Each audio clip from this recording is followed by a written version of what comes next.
दोस्तों, मैं ओम प्रकाश स्वागत करता हूं आज के इस सेशन में। क्लास 12th फिजिक्स के कूलम्स लॉ के डेरिवेशन और उसके कॉन्सेप्ट को हम आज इस सेशन में समझने की कोशिश करेंगे।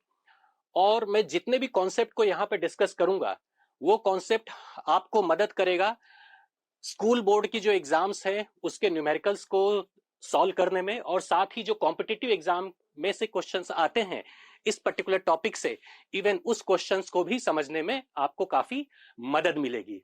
तो शुरुआत करते हैं इसके कॉन्सेप्ट से। कूलम्स लॉ ये एक ऐसा नियम है, ये एक ऐसा लॉ है जो किसी भी दो चार्ज बॉडी के बीच में कितना फोर्स होता है उसके मैग्नीट्यूड के बारे में बताता है।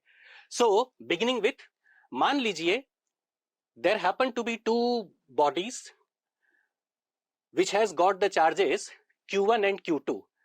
एक बॉडी का चार्ज Q1 है, दूसरे बॉडी का चार्ज Q2 है, and if they are separated by the distance r, तो as per the Coulomb's law Q1 और Q2 के बीच जो फोर्स लगता है उसका magnitude is given by 1/4πε0 into product of charge divided by charge के बीच का जो सेपरेशन होता है, जो डिस्टेंस होता है, उसका स्क्वायर। तो यहां पर Q1 और Q2 तो हमारा चार्ज हो गया, and R is the distance between the two charges. एक इंपॉर्टेंट फिजिकल क्वांटिटी यहां पर आई है एप्सिलॉन नॉट। एप्सिलॉन नॉट एक ऐसी फिजिकल क्वांटिटी है जिसको हम कहते हैं permittivity of free space.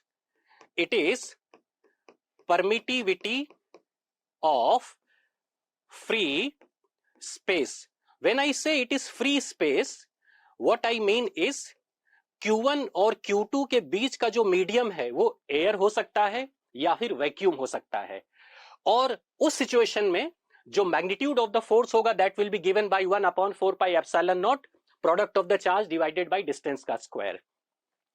Epsilon naught permittivity है, इस पर्टिकुलर केस में Q1 और Q2 के बीच का जो मीडियम है दैट इज द एयर। यदि सपोज Q1 और Q2 के बीच का मीडियम एयर के अलावा कोई और मीडियम है, for example it can be water और समथिंग एल्स, तो epsilon not will be replaced by the permittivity of that medium. इसको हम रिप्लेस कर देंगे परमिटिविटी ऑफ मीडियम, जिसके बारे में हम और डिटेल में डिस्कस करेंगे कुछ समय के बाद। फिलहाल इसी टॉपिक को when the charges are separated by the fixed distance, और उनके बीच का डिस्टेंस यदि r हो और चार्जेस के बीच का जो मीडियम है that is the air medium, उस सिचुएशन में जो फोर्स का मैग्नीट्यूड है that is given by F is equal to 1/4πε0 into product of the charge divided by distance का स्क्वायर। यहां पर एक बहुत महत्वपूर्ण बात को मैं मेंशन करना चाहूंगा। ध्यान रहे, ये जो पॉइंट चार्ज आपको लिया गया है, ये जो Q1 और Q2 चार्ज है, this is the point charge. ये सिर्फ पॉइंट चार्ज के लिए ये फार्मूला एप्लीकेबल है। सो अब जरा ये पॉइंट चार्ज को समझने की कोशिश करते हैं। Q1 और Q2 दोनों ही पॉइंट चार्ज है।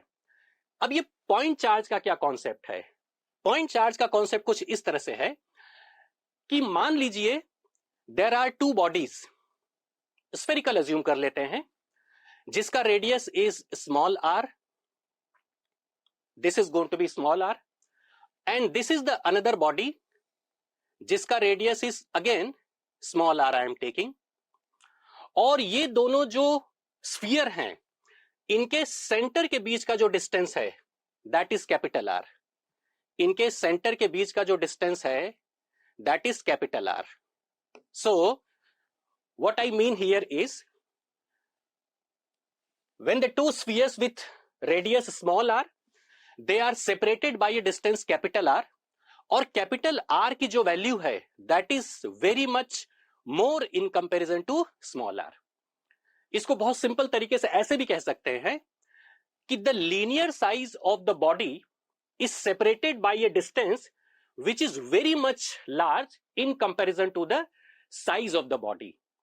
उस सिचुएशन में यदि पहले स्फीयर का जो चार्ज है लेट इट बी Q1, यदि फर्स्ट स्फीयर का जो चार्ज है लेट इट बी Q1 और जो सेकेंड स्फीयर है उसका जो चार्ज है that is going to be Q2।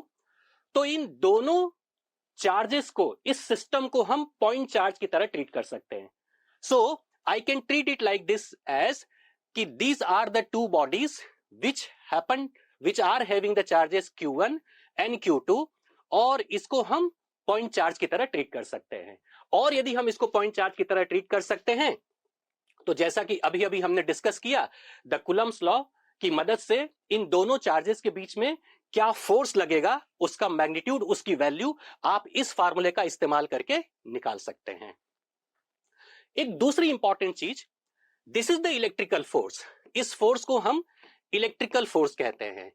और जैसे कि ग्रेविटेशनल फोर्स का मतलब हमारा वेट, हमारी बॉडी का जो वेट होता है that is a gravitational force. Because force is vector quantity, तो यहां पर मैग्नीट्यूड के साथ साथ उसका डायरेक्शन भी बहुत इंपॉर्टेंट रोल प्ले करता है। ग्रेविटेशनल फोर्स जो होता है वो हमेशा अट्रैक्टिव फोर्स होता है, जबकि इलेक्ट्रिकल फोर्स ये अट्रैक्टिव भी हो सकता है और रिपल्सिव भी हो सकता है। अट्रैक्टिव तब होगा व्हेन द चार्जेस, जो दो चार्जेस हैं, दे आर लाइक चार्जेस। यदि लाइक चार्जेस होंगे तो जो फोर्स होगा this will be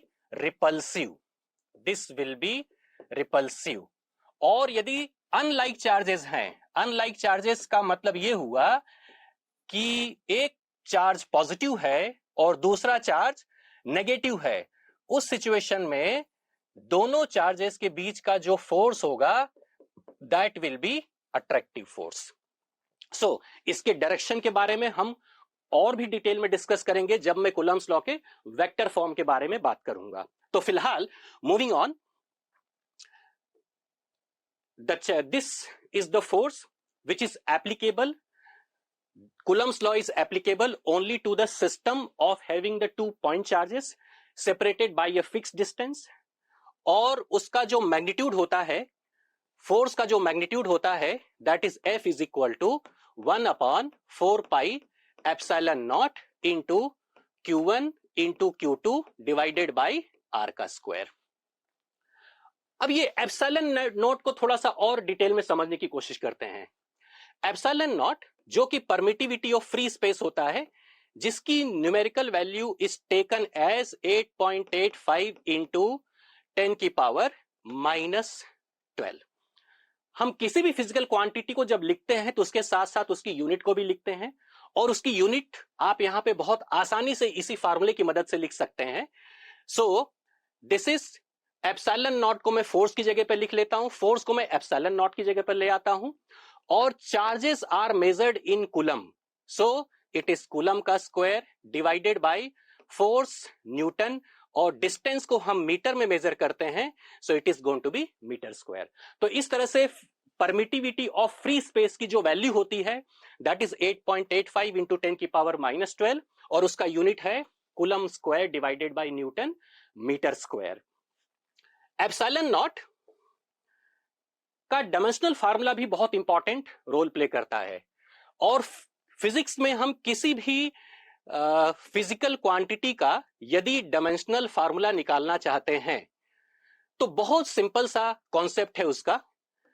what you are suppose to do is, आप एप्सिलॉन नॉट को, हमारे कूलम्स लॉ का जो फोर्स का फार्मूला है यहीं से मैं लिख रहा हूं, what I am going to do is, मैं इस पूरे फार्मूले में एप्सिलॉन नॉट को सब्जेक्ट बना देता हूं।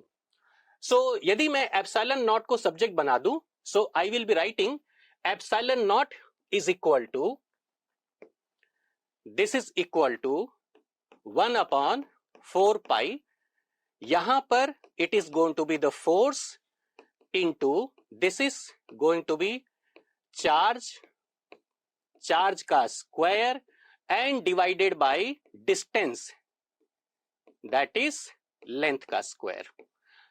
किसी भी फिजिकल क्वांटिटी का हम यदि डायमेंशनल फार्मूला निकालना चाहते हैं तो कॉन्सेप्ट इस तरह से है कि उस फिजिकल क्वांटिटी को आप फंडामेंटल फिजिकल क्वांटिटी के टर्म्स में रिप्रेजेंट कर दीजिए या लिख दीजिए। Fundamental physical quantity length, mass, time, electric current, temperature, amount of substance और इंटेंसिटी, ये सातों फंडामेंटल फिजिकल क्वांटिटी की तरह एक्सेप्ट की गई है। बाकी की जो फिजिकल क्वांटिटी है वो सभी डिराइव्ड फिजिकल क्वांटिटी है, जिसमें से फोर्स भी एक डिराइव्ड फिजिकल क्वांटिटी है। तो हम यहां पर देख सकते हैं कि लेंथ सिर्फ एक फंडामेंटल फिजिकल क्वांटिटी है, जबकि चार्ज और फोर्स ये दोनों फंडामेंटल फिजिकल क्वांटिटी नहीं है। इसीलिए मैं फोर्स को रिप्लेस करना चाहूंगा। I would like to replace the force by mass into acceleration. अब क्योंकि मास तो हमारा फंडामेंटल फिजिकल क्वांटिटी है, so I will keep it as it is. Acceleration की जब हम बात करते हैं तो एक्सेलरेशन भी एक डिराइव्ड फिजिकल क्वांटिटी होता है, जिसको मैं फंडामेंटल के टर्म्स में यदि मैं लिखूं तो it is length divided by time का square. Length divided by time का स्क्वायर। सो इस तरह से मैं इस फार्मूले में फोर्स को रिप्लेस कर दूंगा। आई will B replacing the force by mass into length divided by time का स्क्वायर। अब जो अगला फिजिकल क्वांटिटी जिसको मैं फंडामेंटल के टर्म्स में मैं यहां पर लिखना चाहूंगा, that is the charge. Charge से रिलेटेड एक बहुत इंपॉर्टेंट फार्मूला हमने इस्तेमाल किया हुआ है, that is current. Current is equal to charge, this is charge divided by time. तो इस तरह से चार्ज को मैं रिप्लेस कर सकता हूं simply by current into time से। सो अब ये जो एप्सिलॉन नॉट है, this can be represented in a very simple way. This is 1 upon 4 pi. Force को मैं रिप्लेस कर रहा हूं mass into length upon time square से। So this is mass, this is length. Numerator में I will be writing time का square. This is about the force. और charge will be replaced by, charge will be replaced by current into time. So this is current into time का square. और अब denominator में length तो हमारे पास पहले से ही था, जो कि फंडामेंटल फिजिकल क्वांटिटी है। So length will be continued as it is, this is going to be length. So finally आप ये देख सकते हैं कि अब ये जो एप्सिलॉन नॉट की वैल्यू है, ये एप्सिलॉन नॉट की जो वैल्यू है उसको हमने फंडामेंटल फिजिकल क्वांटिटी के टर्म्स में यहां पर लिख दिया है। So now we can write the dimensional formula very easily. अब हम एप्सिलॉन नॉट का डायमेंशनल फार्मूला हम लिख सकते हैं। So let's do that. So epsilon not का जो डायमेंशनल फार्मूला होगा, डायमेंशनल फार्मूले को हमेशा हम स्क्वायर ब्रैकेट से रिप्रेजेंट करते हैं। This is 4 pi is a constant, तो 4 पाई कांस्टेंट है, इसलिए that is going to be the dimensionless quantity. जबकि मास डिनोमिनेटर में है, so I will be writing m-1। आप देख सकते हैं कि यहां पर लेंथ की पावर 2 था, सो यहां पर लेंथ की पावर 2 विल बी कंटिन्यूड। आप देख सकते हैं कि डिनोमिनेटर में लेंथ की पावर 3 है, so I will be writing L-3। और उसके बाद करंट की जो डायमेंशनल फार्मूला होता है that is going to be ampere, जो एम्पियर उसकी यूनिट होती है वहीं से इसको लिया जाता है। So this is A2। और आप T को देख सकते हैं, so basically this is going to be T। तो टाइम की पावर 2 ऑलरेडी यहां पर है, टाइम की पावर 2 यहां पर है और टाइम की पावर 2 यहां पर भी है, so this is T power 4। ये हो गया dimensional formula of epsilon not. So permittivity of free space, ध्यान रहे परमिटिविटी ऑफ फ्री स्पेस हो या परमिटिविटी ऑफ कोई और मीडियम हो, डायमेंशनल फार्मूले में कोई भी बदलाव नहीं होता है। डायमेंशनल फार्मूला या उसकी जो यूनिट होती है वो वही रहती है। सो परमिटिविटी ऑफ फ्री स्पेस को डिस्कस करने के बाद अब एक और दूसरे इंटरेस्टिंग कॉन्सेप्ट पर आते हैं। जब हमने शुरुआत की तो I introduce the Coulomb's law for 2 point charges which are kept in air medium या फिर वैक्यूम में, और उसके लिए जो हमने फार्मूला निकाला था that was F is equal to 1/4 pi epsilon not into Q1 into Q2 divided by R का स्क्वायर। अब सपोज यही जो दो चार्ज का सिस्टम है, if the same two charges are kept this Q1 and Q2 as usual separated by the distance R।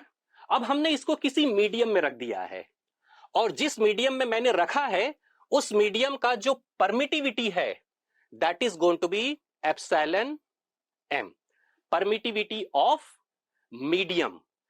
अब इस situation में जो फार्मूला होगा this is F is equal to 1/4 pi epsilon m into Q1 into Q2 divided by R का square. So this is the formula which gets modified simply. Air medium में जो epsilon not हुआ करता था उसको हम replace कर देंगे एप्सिलॉन m से। इस फोर्स को मैं एयर मीडियम के फोर्स से सेपरेट करने के लिए let me write it Fm। Fm का मतलब ये हो गया कि this is the force in a medium which has the permittivity as epsilon m। एक बहुत यूजफुल कॉन्सेप्ट इससे रिलेटेड आता है जहां पर we are suppose to find the dielectric constant.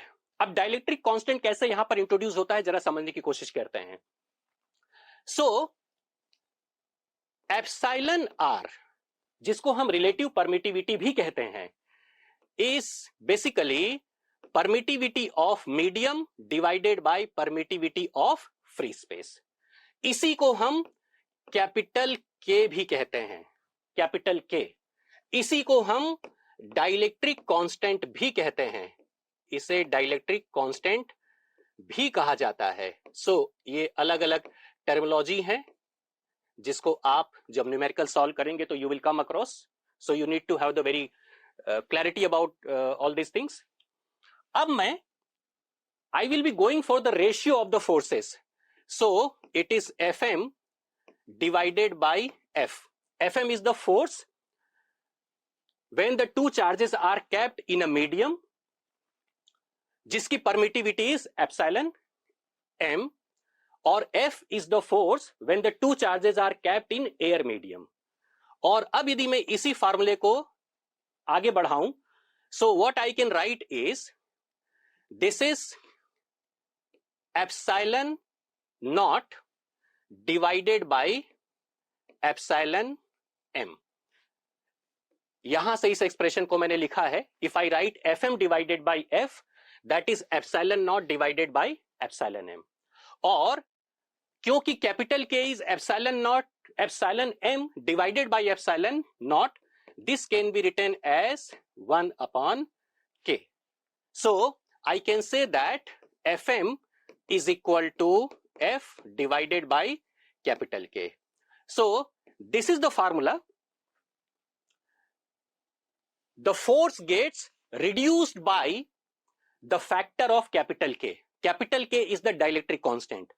मैं यहां पर कैपिटल K को स्ट्रेस इसलिए कर रहा हूं क्योंकि इसी कॉन्सेप्ट में हम कई बार न्यूमेरिकल को आसान करने के लिए, जैसे कि आप मान लीजिए कि इस फार्मूले का इस्तेमाल करके कोई भी न्यूमेरिकल सॉल्व कर रहे हैं, so what you will be doing is आप 4 पाई को की वैल्यू रिप्लेस करेंगे 22/7 से, और एप्सिलॉन नॉट की वैल्यू को रिप्लेस करेंगे 8.85 इंटू 10⁻12 से। सो फाइनली इसकी वैल्यू तो कांस्टेंट ही होने वाली है। तो न्यूमेरिकल को आसान बनाने के लिए इसी फार्मूले को इस तरह से भी लिखा जाता है। 1/4 पाई एप्सिलॉन नॉट की जो न्यूमेरिकल वैल्यू आती है दैट इज 9 इंटू 10⁹, और इसको स्मॉल k से रिप्रेजेंट किया जाता है। ध्यान दें, this is the small k, this is the capital K। So the same formula now can be written as, इसी फार्मूले को अब हम इस तरह से भी लिख सकते हैं। So this is Coulomb's law can be written as F is equal to small k into Q1 into Q2 divided by R का स्क्वायर। सो इस कॉन्सेप्ट को समझते, जब आप समझने की कोशिश कर रहे हैं तो इसके अंदर बहुत ही क्लैरिटी होनी चाहिए K को लेकर। कैपिटल K जहां पर हमें डाइलेक्ट्रिक कांस्टेंट बताता है, small k is one of the numerical value, fixed value 9 into 10 की पावर 9, जिसका हम न्यूमेरिकल में काफी फ्रिक्वेंटली इस्तेमाल करते हैं। सो इस तरह से हमने यहां पे कूलम्स लॉ के मदद से दो चार्जेस के बीच में जो फोर्स लगता है उसके मैग्नीट्यूड को समझने की यहां पर कोशिश की। अब जैसा कि ये जो फोर्स है ये तो वेक्टर क्वांटिटी है, मतलब इसके मैग्नीट्यूड को तो हमने समझ लिया, अब इसके डायरेक्शन पर भी हमें ध्यान देने की जरूरत है। Because force is a vector quantity, तो उसको हम पूरी तरह से यदि हम उसके पूरे कॉन्सेप्ट को समझना चाहते हैं तो जब तक उसके डायरेक्शन पे हम बात नहीं करेंगे ये कॉन्सेप्ट अधूरा रहेगा। सो अब मैं जिस पे बात करने जा रहा हूं that is the vector form of Coulomb's law. This is vector form of Coulomb's law. जैसा कि मैंने आपको बताया, when I am going to talking about the vector form, तो वेक्टर फॉर्म में हमारा ज्यादा फोकस डायरेक्शन पर होगा। कूलम्स लॉ दो चार्जेस के बीच में जब लगता है तो मैग्नीट्यूड तो हमने देख लिया, ये जो फोर्स होता है वो अट्रैक्टिव भी हो सकता है, रिपल्सिव भी हो सकता है। अट्रैक्टिव तब होगा जब दोनों ही चार्जेस अपोजिट नेचर के होंगे, एक पॉजिटिव दूसरा नेगेटिव होगा, और रिपल्सिव तब होगा जब दोनों ही चार्जेस सेम टाइप के होंगे, या तो दोनों नेगेटिव होगा या तो दोनों पॉजिटिव होगा। सो यदि दोनों चार्जेस लाइक चार्जेस हैं, if both are like charges, that is Q1 into Q2 का जो प्रोडक्ट है दैट इज ग्रेटर देन 0। दो चार्ज का प्रोडक्ट यदि पॉजिटिव तभी हो सकता है जब या तो दोनों ही पॉजिटिव हो या तो दोनों ही नेगेटिव हो। उस सिचुएशन में if this is the charge Q1, this is the charge Q2, and let us say they are separated by the distance R here. अब क्योंकि ये लाइक चार्जेस हैं तो यहां पे जो फोर्स होगा that will B repulsive, that will B repulsive.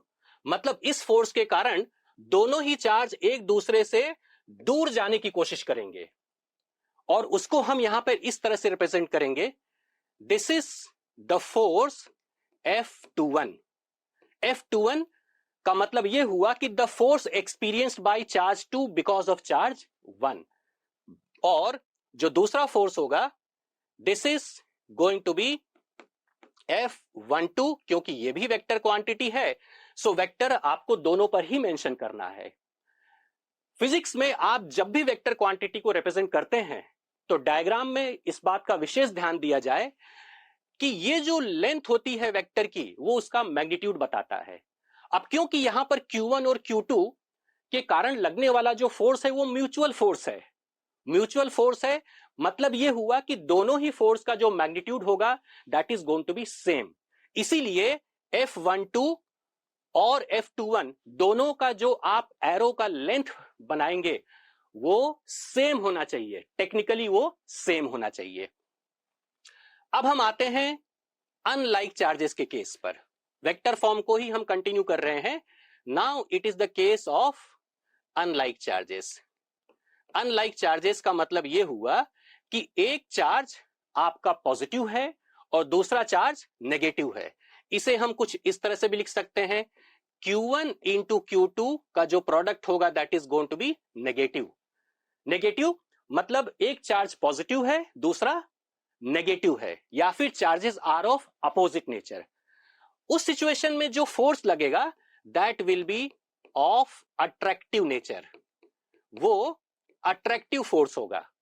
उसको कैसे मेंशन करते हैं जरा समझने की कोशिश करते हैं।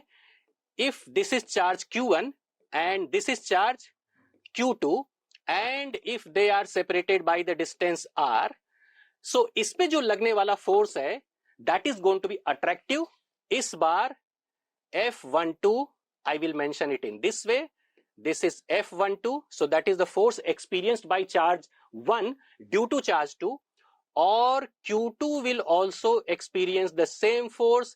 फिर से हम एरो का लेंथ सेम रखेंगे क्योंकि ये भी म्यूचुअल फोर्स है और दोनों का मैग्नीट्यूड इज सेम, तो इसीलिए F12 और F21 दोनों का जो एरो का जो लेंथ होगा that will be same as किसी भी वेक्टर क्वांटिटी में लेंथ ऑफ द एरो उसके मैग्नीट्यूड के बारे में बताता है। Okay, so this is the Coulomb's law, जहां पर हमने वेक्टर फॉर्म सिर्फ दो चार्जेस के लिए यहां पे समझने की कोशिश की। अब ऐसे ही कूलम्स लॉ आप दो से ज्यादा चार्जेस के बारे में भी कई जगह आपको हमको इस कॉन्सेप्ट की भी जरूरत पड़ती है, जहां पर जो चार्ज का सिस्टम है, चार्ज का जो डिस्ट्रीब्यूशन है वो दो से ज्यादा होता है। So let us try to see, मान लीजिए there is a system of three charges, और system of three charges, let us say this is the Q1, यहां पर इट इज Q2, यहां कहीं पर हमने Q3 ले लिया, और ये किसी कोऑर्डिनेट एक्सिस के रेफरेंस में है इनकी position. So what I am going to do is, मान लीजिए कि ये ओरिजिन है, दिस इज द ओरिजिन। इस ओरिजिन के रेफरेंस में Q1 चार्ज का जो पोजीशन वेक्टर है that is R1, Q1 charge का जो पोजीशन वेक्टर है लेट इट बी R1, और Q2 चार्ज का जो पोजीशन वेक्टर है लेट इट बी R2। ध्यान रखना पोजीशन वेक्टर फिर से वेक्टर क्वांटिटी होता है, so we are suppose to put the arrow as well here. और Q3 चार्ज का जो पोजीशन वेक्टर है let it be vector R3। इस तरह से दे आर पोजीशन। हालांकि यहां पर हमारा जो अटेंशन होगा, हमारा जो फोकस होगा, हम ये समझने की कोशिश करेंगे कि मान लीजिए कि I wish to find out the force experienced by charge Q1 due to charge Q2 and Q3। Q1 Q2 के कारण भी फोर्स एक्सपीरियंस करेगा और Q1 पे Q3 का भी फोर्स लगेगा। सो जब ये दोनों फोर्स उस पे लगेंगे तो उसका जो नेट फोर्स होगा that will be given by the concept of the resultant of the vector quantity. Resultant of vector quantity जो कि हम पैरेललोग्राम लॉ से इसको बताते हैं। So let's move on to that concept. Let us say Q2 इस पे जो फोर्स लगा रहा है, Q1 पे Q2 जो फोर्स लगा रहा है let it B F12, this is F12। So this is the charge Q1, Q1 is experiencing a force F12 and this is the force experienced by charge Q1 due to charge Q2. Similarly, Q3 जो इस पे force लगा रहा है let it be this one। ध्यान रहे कि force का जो हम एरो बनाते हैं that should be along the line joining the two charges. So this is going to be, और इस फोर्स को हम मेंशन करते हैं as F13। This is the force experienced by first charge because of the third charge।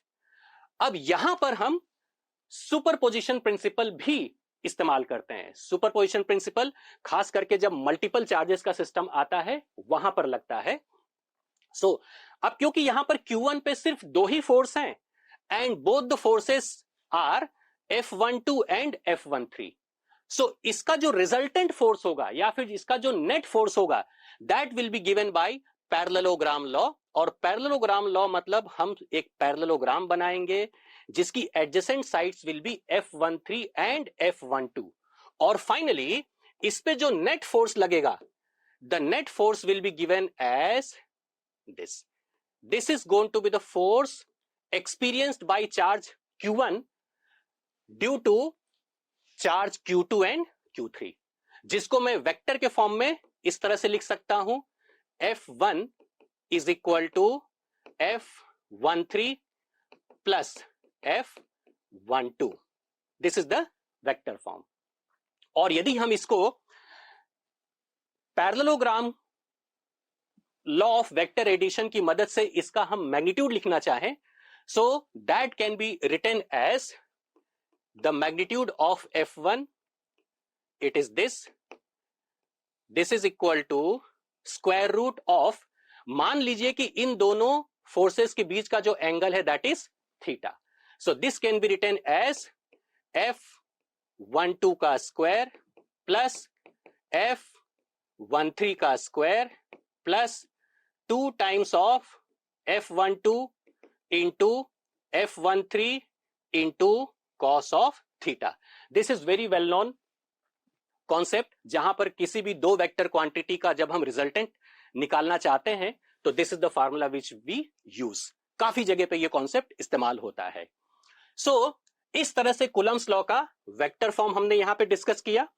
अब यहां पर तो हमने सिर्फ 3 चार्जेस के बारे में बात किया. मान लीजिए कि there are more than 3 charges. यदि 3 से ज्यादा चार्जेस हैं तो ये कॉन्सेप्ट कैसे जाएगा, उस पर भी बात करते हैं. Let us say this is the charge Q1, here is the charge Q2, here is charge Q3, somewhere here is charge Q4.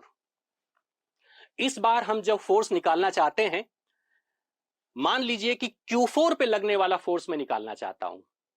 सो यहां पर सुपरपोजिशन प्रिंसिपल इस्तेमाल किया जाता है. सुपरपोजिशन प्रिंसिपल का मतलब यह हुआ कि जब मैं Q4 पे फोर्स निकालूंगा तो this is going to be simply vector sum of the forces which will be calculated using the parallelogram law. और जब मैं Q4 पे Q1 का फोर्स लिखूंगा तो Q3 और Q2 उस फोर्स के एक्सप्रेशन को या उसके मैग्नीट्यूड को डिस्टर्ब नहीं करेंगे. उस अजम्पशन के साथ we will be moving on. So, if I continue this concept here, let us say the force experienced by Q4 due to Q1 is F41. This is the force experienced by Q4 due to Q1. Assuming कि Q1 और Q4 के बीच का जो distance है that is R14. और हम वैसे तो कोई भी दो फोर्स एट अ टाइम ले सकते हैं. जैसे मैंने अभी पहले केस में Q1 Q4 पे जितना फोर्स लगा रहा है दैट आई हैव टेकन. अगले सिचुएशन में let us say if I wish to take how much force Q2 is exerting on Q4. So this is, let us say it is this is F42. अब जैसा कि मैंने अभी अभी बताया, अब ये दो फोर्स यहां पर लग चुके हैं. अब मैं इसका जो रिजल्टेंट निकालूंगा that will be given by the parallelogram law. So I need to complete the parallelogram assuming these two as the adjacent sides of the parallelogram. और इसका जो रिजल्टेंट होगा will be given by this. तो ये जो resultant है this is the resultant of F41 and F42. अब हमारे पास एक चार्ज अभी बाकी है that is going to be Q3. So Q3 का जो फोर्स होगा Q4 पर, लेट अस से it is this way. Q3 का जो फोर्स है let it be this way. This is going to be F43. अब ये जो फोर्स का एक्सप्रेशन आप यहां पे देख रहे हैं, I will be getting the resultant of this और जो F42 और F41 का रिजल्टेंट है. So again I will be completing a parallelogram जहां पर ये दोनों side as an adjacent side का रोल प्ले करेंगी. एंड सो जो नेट फोर्स होगा that will be given something like this. So finally इसका जो रिजल्टेंट फोर्स होगा that will be given by this diagonal. इसको हम कह सकते हैं F4. या फिर मैथमेटिकल फॉर्म में यदि मैं इस फार्मूले को लिखूं तो I will say F4 is equal to F41 plus F42 plus F43. और यदि हम इस एक्सप्रेशन को और एक्सटेंड करें तो I will be saying F4 is equal to 1 upon 4 pi epsilon naught. It is Q4 into Q1 divided by R14 का square into R14 unit vector. ध्यान रहे यहां पर वेक्टर नहीं रखना है बिकॉज हमें सिर्फ डायरेक्शन बताना है. Unit vector plus 1 upon 4 pi epsilon not into Q4 into Q2 divided by R24 का square. R24 is the distance between Q4 and Q2. This is R24. This is R24. Again, I will be writing R24 as unit vector, और last में जो expression होगा that will be of F43. This is 1 upon 4 pi epsilon naught. Here it is Q4 into Q3 divided by R43 का square. Again, R43 will be kept as unit vector. अब जहां तक unit vector की बात करते हैं, तो unit vector के बारे में थोड़ा सा डिस्कशन कर लेते हैं, थोड़ा सा समझ लेते हैं इस कॉन्सेप्ट को. See, this is the charge Q1, this is the charge Q2,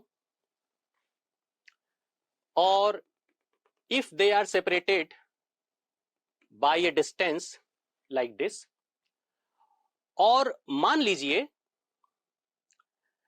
इसका जो ओरिजिन है इट इज दिस, और Q1 का जो पोजीशन वेक्टर है दैट इज वेक्टर R1, और Q2 का जो पोजीशन है that is vector R2. This is the position vector R2. इसे हम ओरिजिन ले लेते हैं.